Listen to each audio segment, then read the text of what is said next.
And of course, many of you, almost all of you, I'm sure, in this group will know the name of Leschenault. Where have you heard it? I mean, what does that name mean to you? Principally, what's the main thing that you know him through? The flower, obviously, the Leschenault flower. But there are other reasons why you might know his name in Western Australia. Why else do people know his name? So we've got the Leschenault Inlet as well. And Lake Leschenault here. So you've got a lot of names in Western Australia related to Theodore Leschenault. So you've got, obviously, things like Leschenault, Biloba, Formosa, Macantha. And I should just point out, I'm not a botanist, so if I get pronunciations wrong or spellings of names wrong, please don't hold it against me. So obviously you've got the Leschenault flower, very beautiful flower, named by the Scottish botanist Robert Brown, who had met Leschenault in Sydney during their travels. So Robert Brown was travelling with the Flinders expedition, and Leschenault was travelling with the Baudin expedition. And he wrote in Latin in his Prodromus. Robert Brown wrote, "In honour of my esteemed friend Leschenault, a celebrated voyager and accomplished botanist." But unfortunately, he spelt Leschenault's name wrong. He left the S out, and I know that's been a bit of an issue in nomenclature for botanists ever since. I'm told that the correct spelling is with the S, that it should be corrected, but you will, of course, see the name Leschenault without the S there as well. And as I said, you've got many places and things named for Leschenault further down south, and I have French friends who work on the Baudin expedition, and they're always astonished to hear that Leschenault's name crops up all over the place, because in France, he's almost forgotten. So of course you've got places like the Leschenault Conservation Park, which is in this bit here between the Leschenault estuary and the sea. You've got the Leschenault Conservation Park, and then you've got all those places associated with the suburb of Leschenault near Bunbury. So you've got the quays, you've got schools, medical centres, primary schools, cricket clubs. It's the name down there is very widely spread. There are street names as well in Perth, Bunbury, and Albany too, and of course names related to Leschenault, the flower as well.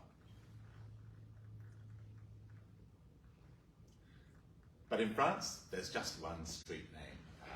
So if you go to his hometown in Chalon-sur-Saône, which is in Burgundy, you'll find one street, the Rue Leschenault de la Tour, and he's got that aristocratic flourish to his surname, de la Tour. So this particle refers usually to an aristocratic person if they have that extra bit to their name. Leschenault was not himself an aristocrat. He just added that little bit to sound aristocratic. That was quite common after the Revolution. So during the Revolution, you would not want to sound like an aristocrat. But after the Revolution, when things calmed down a bit, people would sometimes add this to their name to sound like they were from a higher social status than they actually were. But yeah, until 1889, there was nothing commemorating Leschenault. One of his descendants actually had to lobby the mayor of this town to say, we need to commemorate one of our great sons in Chalon-sur-Saône for his voyage to Australia. So his reputation in Australia obviously mainly relates to his time as a botanist with the Baudin expedition and the flower that was named for him. I don't know how much you know about the Baudin expedition. So it took place between 1800 and 1804, and it had various different objectives. So they wanted to map parts of the Australian coast which hadn't yet been mapped by Europeans. They wanted to collect plant samples, specimens of animals. They wanted to observe the local indigenous people. And they also wanted to, if possible, spy on the British colony and work out what was going on there. Because, of course, at this time, France and Great Britain were at war with each other. So the French were very keen to keep an eye on what was going on with the British on the far side of the world during the wars.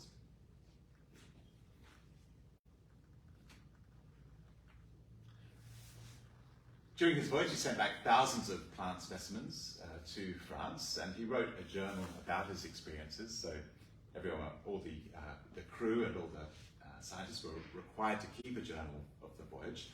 But as I said, he's largely faded from history, and many of the samples he sent back were actually kind of got lost in the herbaria in Paris. So the samples got mixed up with other samples from other expeditions, and they really lost sight of the distinctive quality of what was brought back from Australia by the Baudin expedition. And then with Brown's publication of his Prodromus of Australian plants in 1810, it meant that Leschenault, anything that Leschenault then published would sort of be redundant. So Brown got in with most of the namings of Australian plants at that point. And we actually thought that the original copy of Leschenault's journal had been lost at this point. And all we've been working on up until recently was a partial copy, just 3 out of the 5 chapters which had survived. So he'd sort of lost his reputation, perhaps, over the years.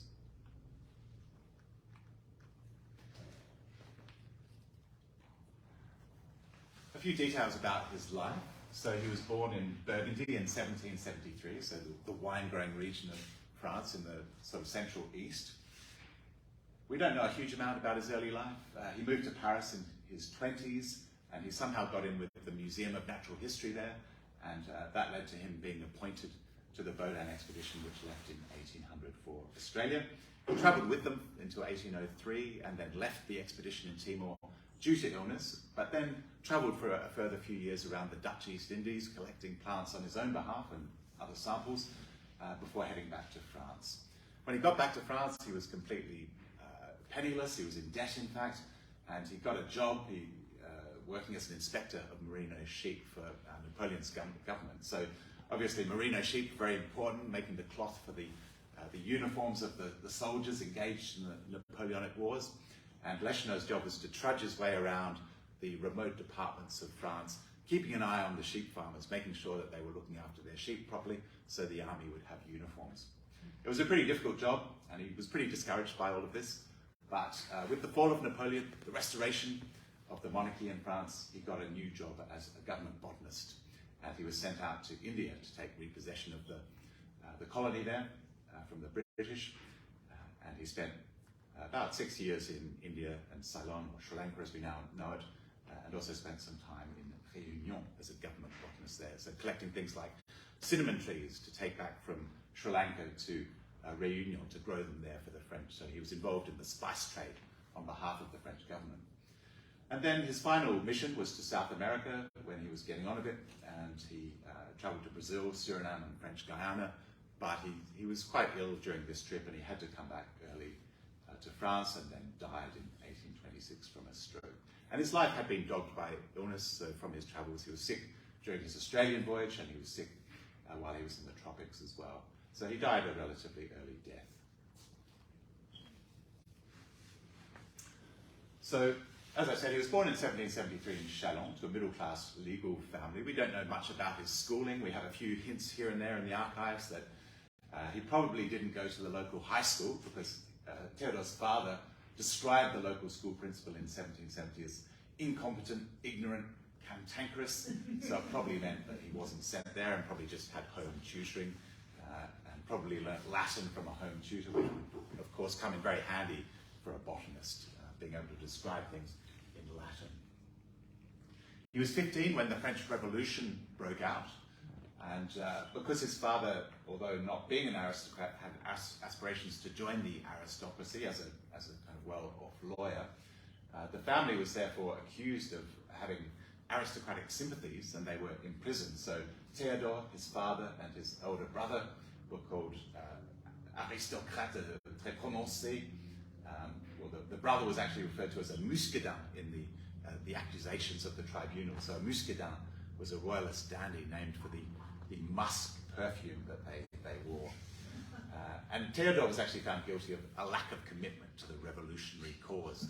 And so the three of them were sent to prison. They were imprisoned in a former monastery in late 1793, probably, or perhaps early 1794. And we have a drawing of the monastery there, the Convent des Cordeliers in Chalon-sur-Saône in Burgundy. And we even have details from the time about where the different people were housed. And we know that, for example, where that red arrow is, that's a little room where Théodore's father and elder brother were imprisoned. And Théodore was sort of imprisoned on the ground floor towards the chapel end there. So he spent probably around 9 months in prison. It wasn't an particularly onerous form of imprisonment. You were allowed out occasionally. You could bribe the guards to take you to the tavern. We have records that The prisoners demanded to have their own chef brought in, a very French thing, I suppose. They demanded more bottles of wine per week, and we even have details about what they were served. They had like a roast every day and some stew and a salad. So it actually sounds like a reasonably healthy diet, and they were allowed to wander around the courtyard there. So it wasn't a sort of a strict prison regime, but nevertheless, they were deprived of their freedom. Anyway, after release from prison in 1794, we know that Théodore married a woman called Marguerite Bonin, but the marriage didn't really flourish. They separated soon afterwards, and Théodore fled to Paris. But we don't really know exactly what he got up to in Paris. All we know that it was that by 1800 he'd become an acquaintance with a man called Jussieu, a famous botanist called Jussieu at the Natural History Museum. And it was through his connection with Jussieu that he was recommended as a botanist for the Baudin expedition. So he joined the expedition in 1800, and he had to write a sort of application letter to the commission recruiting people. And he talked in that letter about the fact that he had sufficient technical skills to draw plants and to preserve specimens. And though even though he was only in his late 20s, he wrote, "I have a well-developed character and enough philosophy to support the monotony and hardship of a long and difficult voyage." And he was quite surprised to actually get appointed to the expedition, because it doesn't seem that he really had any collecting experience prior to this. He joined another 6 botanists and gardeners on the voyage, and they set out from Le Havre in October 1800. Got quite a nice sketch there, which was done while Leschenault was on board the Géographe. So the 2 ships of the expedition were called the Géographe and the Naturaliste. And of course you'll be familiar with those names from Géographe Bay, from Cape Naturaliste. And there we have him, aged about 27, sitting on one of the poultry coops where they kept the ducks and the chickens, I guess for their eggs and for their flesh, lying against some ropes there and reading a book there, perhaps boning up on his botany there as he headed out for Australia. The expedition headed out from Le Havre. They rounded the Cape of where Cape Town is found there, at the Cape there, and then headed across to Mauritius. They spent some time on Mauritius, and then headed for the southwest corner of Western Australia. So quite a lot of this part around here. So the southern coast around here hadn't been mapped at this stage, and then there were parts of the southwestern coast that hadn't been mapped, and also parts of the northern coast that hadn't been mapped by Europeans. So they first saw Australian land here down at Cape Lewin. They came in here, and then they headed north along the coast. And their first major discovery was actually Géographe Bay. So that wasn't a bay that was known to Europeans at the time. And then they headed further up, past Rottnest Island, up to Shark Bay. They stopped at Shark Bay for a while, collected plants and animals there, did a bit of mapping, and then headed on to the northwest coast of Australia, and eventually headed across to Timor, where they stopped at the Dutch colony there and took on food and water. And then from there they headed all the way back around to Tasmania and the south coast, eventually onto Sydney. So that was kind of the first half of the expedition, up the west coast and then back to Tasmania, the south coast, and onto Sydney. I'll just give you a few details about what they got up to at Géographe Bay. So the naturalists and officers were very keen to meet the indigenous peoples. They felt this would be one of the real highlights of their trip. And Leschenault, of course, was very keen to collect plant samples. He went ashore with the naturalist François Perron, and that's probably another name that's known to you, so Point Perron and here, and then you've got Perron Peninsula up at Shark Bay. They went ashore at Géographe Bay near the Basse Wannerup estuary, and while they were going up the river there, the French had this very dramatic encounter with the Wadandi Noongar people. So they saw these men walking along the edge of the creek, and they went towards them, and the men withdrew into the woods. It was getting towards dusk, and the French kind of followed them in, and then they had second thoughts, thinking, this is perhaps not such a good idea to follow these people into the woods at dusk. So they headed out, and the Noongar men followed them back towards the creek. The French were a bit worried by this point. They crossed the creek, and they were joined by some sailors. But then things kind of relaxed a bit, and they kind of exchanged a few gestures, a few jokes. The French sort of held out mirrors and knives and beads for them. A few of the Noongar men crossed over to pick up their objects, and they sort of had a look at them, and then they thought, this is junk, isn't it? And just kind of threw it back down again. But it seemed to be a reasonably relaxed exchange by this point. And Leschenault observed that the Noongar men were very good at mimicking the French language. So when they were calling out in French, the Noongar would mimic their French words. And Leschenault also picked up a few words of Noongar, just hearing them speak. And one of the words that he seems to have picked up is their word for the swampland. And the Noongar were very definite about saying the French had to go back across the creek from the good land towards the kind of the swampy land on the other side. Leschenault got stranded ashore with some of his colleagues for 3 nights at Gibbard Bay during some storms after one of the longboats actually sank there. And you may know that during this time, a sailor called Timothée Vasse drowned while he was thought to have drowned as he went ashore. And there's the estuary, the Vasse-Wannerup estuary, is named for this sailor, and also there's the winery Vasse Felix, which you may be familiar with. So Vasse's name, he was just an ordinary sailor, but he's commemorated there. He's thought to have drowned, although there are also oral histories from the Noongar people that he survived and actually lived for a few more years in their company. So there's interesting stories there. You might be interested to hear just a description of the plants that he saw when he first went ashore. So he talked about the fact that he was just overwhelmed by the novelty of everything that he saw when he went ashore in Australia, the plants and the shells that he came across. He found it all quite overwhelming. But here he gives a bit of a list in his journal of exactly what he encountered. So I'll just read it through to you.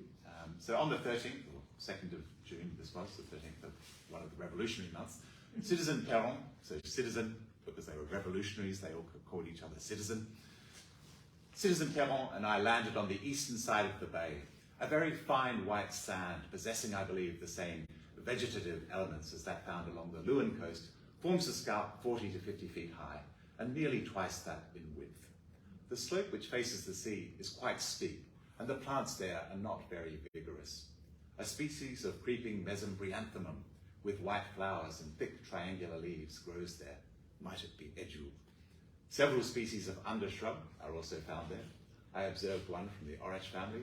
It's an atriplex with a very downy stem and leaves and a salty taste.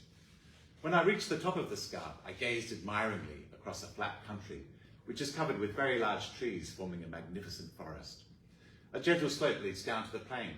The far side of the scarp, which also consists of sand, possesses a fertility that is lacking on the seaward side. Bushes around 12 to 15 feet tall cover part of the land. A beautiful species of genista with dense reddish wood grows there, a leptospermum, which resembles the weeping willow in shape. I found fertile soil at the foot of the scarp, a thick blackish compost several feet deep, formed by the debris of the plants which grow there in great profusion. These plants have much in common with our European ones. I came across celery in abundance, a plant I judged, after inspecting its leaves, to be burnet, parsley, several species of sow thistle, geranium and plantain, and a very lovely species of Nephthalium with white flowers. The trees of the forest are very large. I saw several which were 30 to 40 feet in circumference. They belong to the genus Eucalyptus. I also observed a large tree of the genus Melaleuca, which has a very thick, soft, pliable bark, which is easily removed. As one moves inland, the vegetation grows more dense, and it becomes difficult to make any progress due to the large number of herbaceous plants. So that was his first encounter with Australian plant life. And he collected quite a number of plants while he was at Gibbard Bay, and some of the ones which are perhaps more notable. He was one of the first Europeans to collect Eucalyptus gomphocephalus, a tuat tree, named for that club or nail-headed nut there that you've got. And he brought this back he sent samples back to Europe. He described it in his botanical notebooks. He drew a picture of it, I think. But because he never published on it, he's not really attributed with its description or naming. So you can see that the person attributed with this naming is DC, so de Candolle. Pyramus de Candolle is the botanist who published the first description of it in 1828.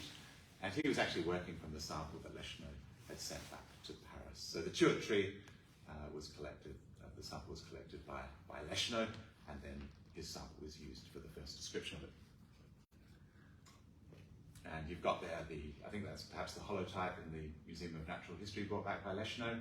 And Leschenault also sent samples across to London, so they also have a sample collected by Leschenault at Gibbard Bay in Kew Gardens.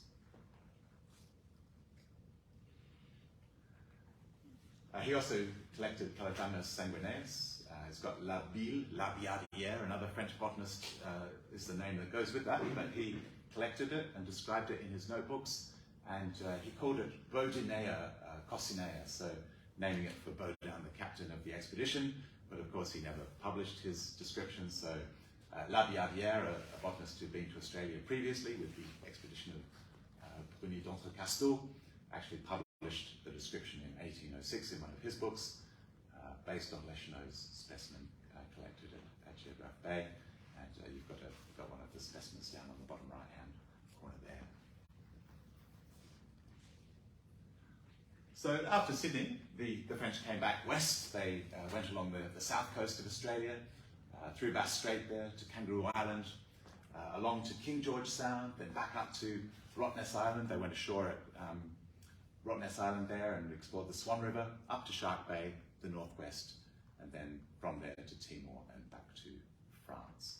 So that was the expedition.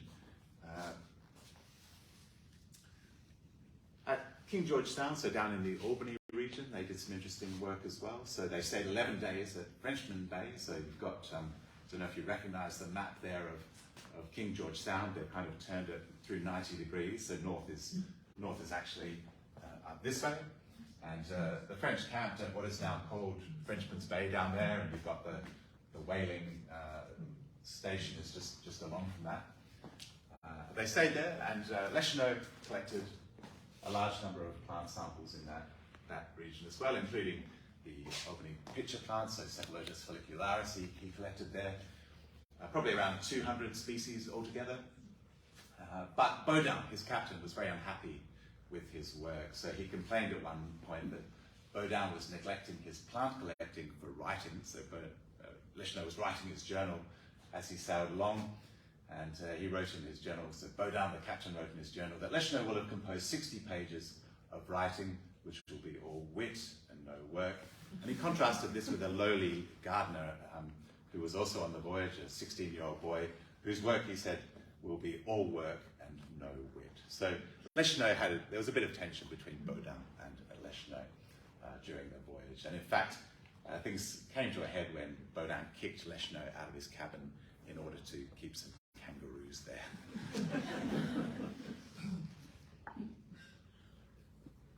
So Leschenault left the expedition at Timor due to illness in June 1803.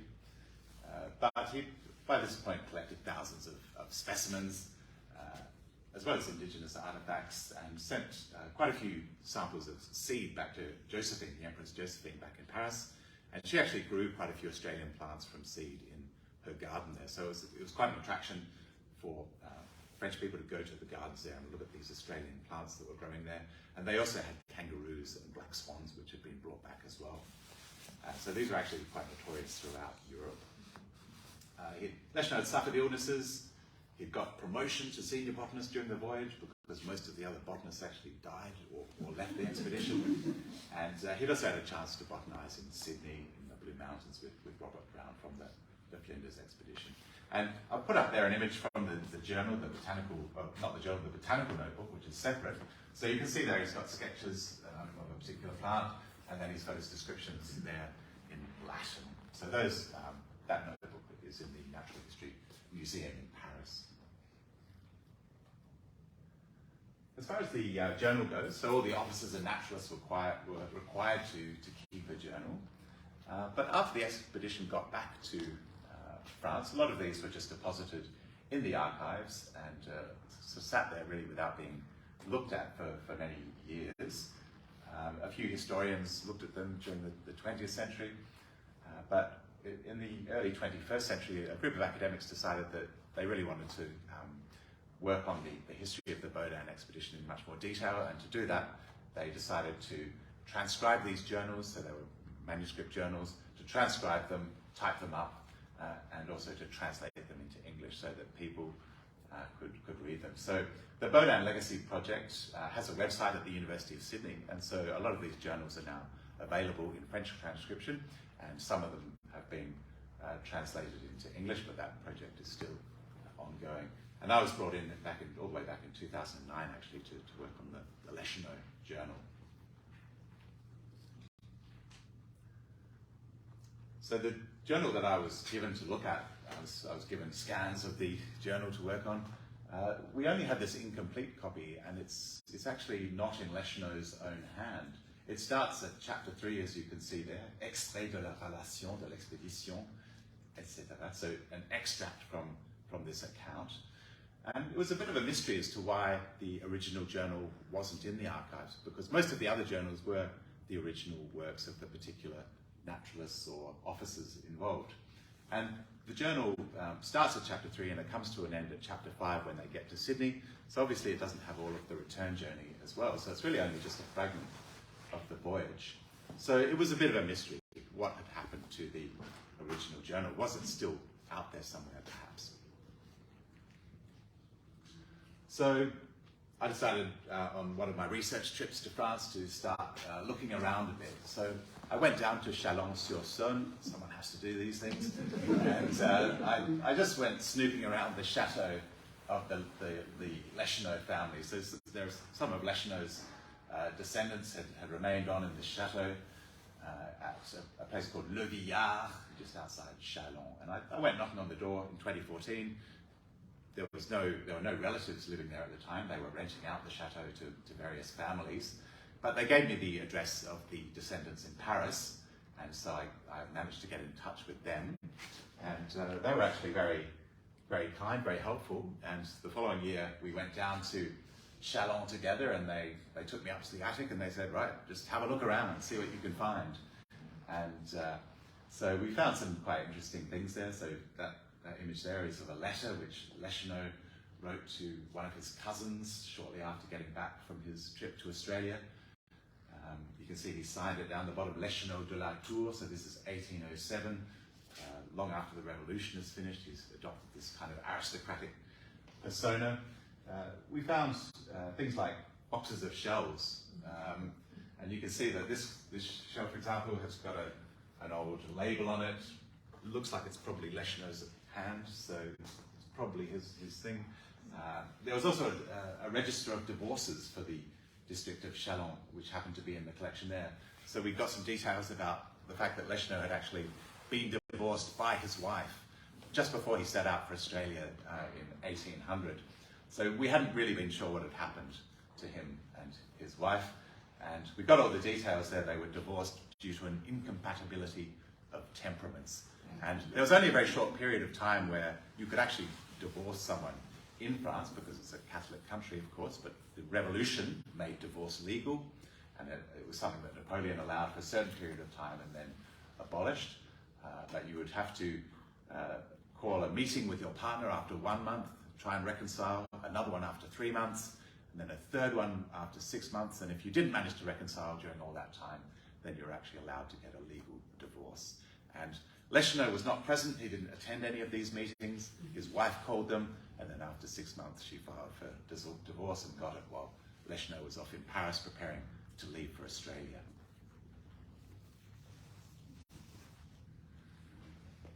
So while I'd been sniffing around the chateau, I'd been hoping to find the original manuscript, but didn't have any luck there.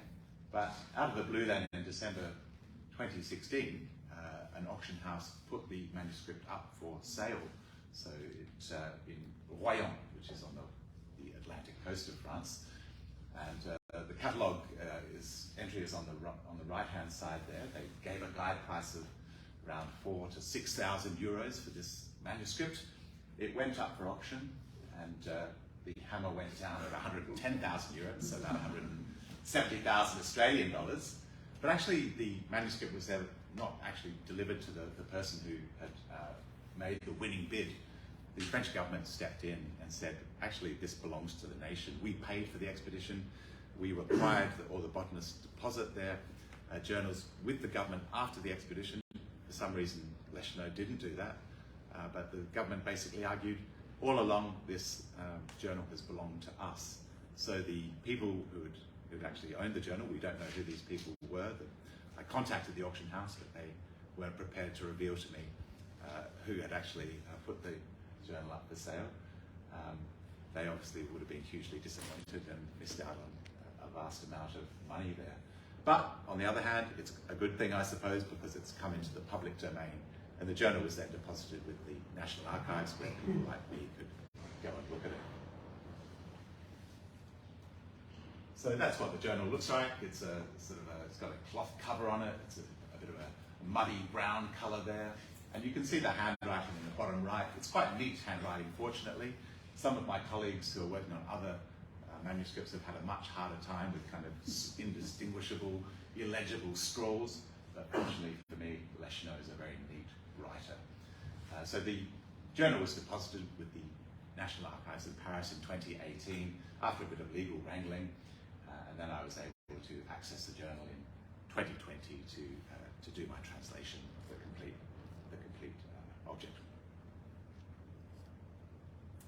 So, well, what's new? So we've got now chapters 1 and 2, so the journey from Le Havre to Tenerife, and then Tenerife to Mauritius, and then we've had the copies of chapters 3, 4 and 5, and the two texts for those sections match up quite well, but we do have all this extra material from chapters 1 and 2, and because Leschenault wasn't observing as closely during this early part, we get a bit more of a sense of Leschenault's personality from these early chapters. He's talking more about his feelings about heading out.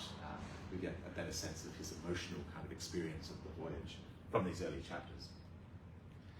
We get a description of his coach journey from Paris to Le Havre, waiting to sail. There are descriptions of his adventures in the mountains of Tenerife. They went ashore and climbed up and explored there.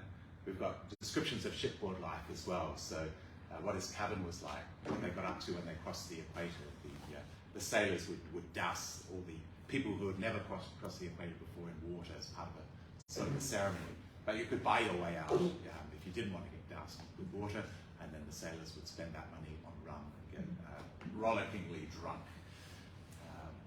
When he was in Tenerife, Leschenault actually started to think a bit about the Indigenous Australians that he would perhaps meet later on, because he'd heard the story about the Guanche people of Tenerife, so the indigenous inhabitants of the Canary Islands, had actually been mainly killed off by the arrival of the Spanish in about the 14th century.